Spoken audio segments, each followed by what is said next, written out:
M3GAN 2.0 came out on Thursday and didn't do too well in the box office.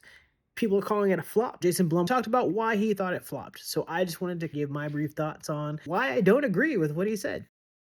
The first thing he said was that they overestimated the strength of the brand. They thought Megan was basically Superman and could do anything.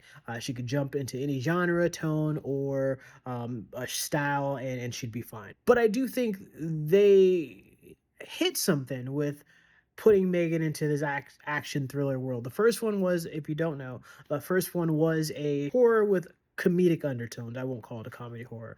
The second one, I think, is an action thriller that lives in a comedy world.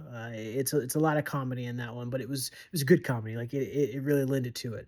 The second film I think is better than the first film. I think the second film was really good. I think they proved that Megan can exist in multiple genres, different tones, and I think that she can do that flawlessly. Honestly, the issue for me wasn't the movie, and I think that's what I hate that Jason Blum seems to be taking away from this, that the movie itself didn't work, because I think the movie did work. I think the problem was getting people to the movie. He says the genre swap failed. I don't think the genre swap failed.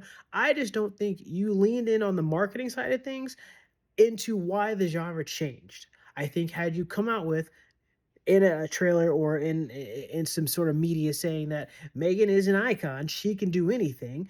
She conquered horror. Now we're putting her in action. I think that set up an audience for what to expect.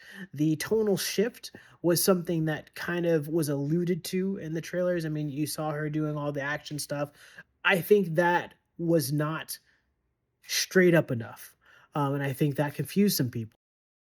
I think it worked on screen though. I love the action. I love the plot. I'm gonna be real with you. I think the plot did what Mission Impossible was trying to do. The last Mission Impossible that just came out, I think that was trying to tell this AI story and, about togetherness and the fact that we need to, in this time of AI, we need to band together as humans because we all we got.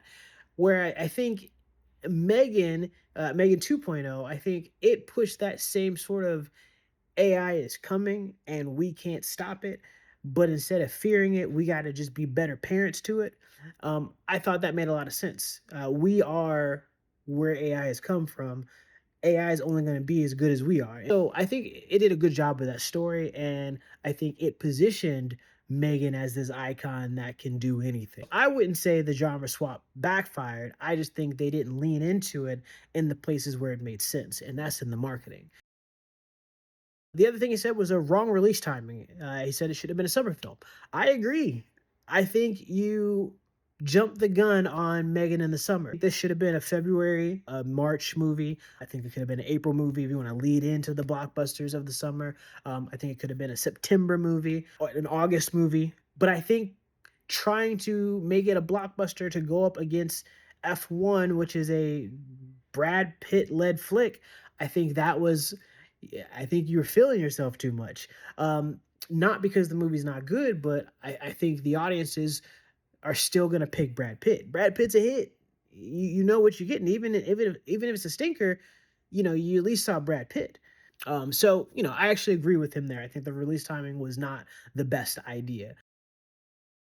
The other thing he said is rush production timeline, and I think that was a tough one because he mentioned the director who did the first one as well had all the time in the world on the first one, didn't have a release date until they really finished the film, then they set the release date, and then this one they said that kind of changed, whereas they were working up knowing they had the summer date and they wanted to land that and make that. And what's tough about that is again that to me says that you think the movie itself didn't work. And I gotta say, I think it did. The theater I was in seemed to think it worked. At the end, people clapped and enjoyed it. Throughout it, they were laughing at the right parts. There's certain crazy kills. They were like, ooh. So you had that audience engagement, but I don't think the story felt like it didn't work. It's got an 84% on Rotten Tomatoes. Like, so that to me says audiences love it. That says the movie worked. And so this next part that he says, I truly agree with. He said that the viral success of the first Megan was organic. The TikTok dance is happening from the scene where she does the little dance. That worked, and it picked up, and it was all over the place. And he said they were trying to force that for this time.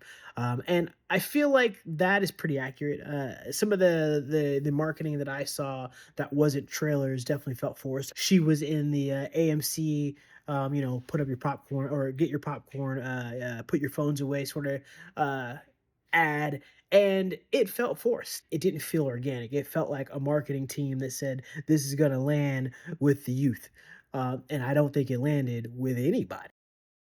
So I do think the marketing was the major issue. It was what held this movie back, and I hope over time people get a chance to peep this because I think it's a good movie. Hopefully, it got you to say, "I'm gonna go check this shit out," because you should go check it out. M3GAN 2.0 in theaters now. Have a wonderful evening. Deuces.